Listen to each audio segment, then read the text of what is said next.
एक किसान के घर में एक चिड़िया पली हुई थी।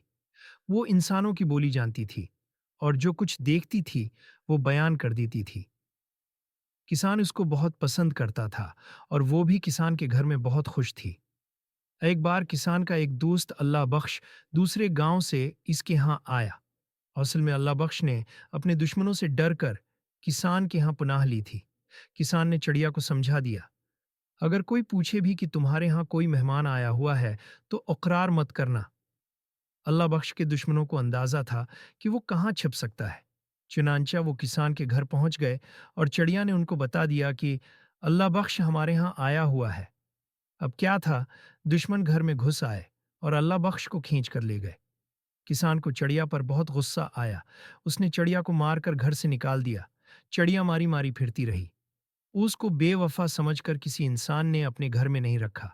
आज परेशानी में उसकी मुलाकात एक तोते से हुई। तोता भी आदमी की बोली जानता और बोलता था। चिड़िया ने कहा कि इंसान बेवफा होता है और अपनी बप्ता सुनाई और तोते को मशूरा दिया कि वो किसी इंसान के घर में न रहे।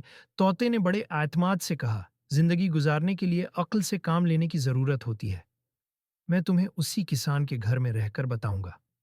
तोता किसान के घर पहुंचा। किसान जो अकीलारा गया था बहुत खुश हुआ और बड़ी चाहत से तोते को अपने साथ रख लिया।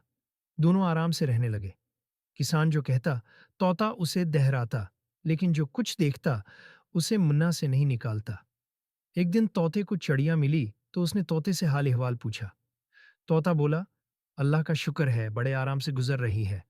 चिड़िया ने हैरत का इजहार किया तो तोते ने उसको समझाया, मैं ज्यादा नहीं बोलता, अपने साथी का भेद नहीं खोलता। जो कुछ मेरा मालिक कहता है मैं वही करता हूँ। चिड़िया ने कहा, अभी कितने दिन गुजरे हैं, अभी तो तुम्हारी आव भगत हो रही है। देखना एक दिन किसान तुम्हें निकाल बाहर करेगा। तोते ने चिड़िया को समझाया, मैं उसको तकलीफ नहीं पहुंचाऊंगा तो वो मुझे उम्र भर नहीं निकालेगा। मैं उसके खिलाफ नहीं बोलता। हमदर्दी करोगे तो हमदर्दी मिलेगी। अब चिड़िया की समझ में तोते की बात आ गई और उसको अपनी गलती का एहसास हो गया। वाकई तोता और किसान जिंदगी भर साथ रहे।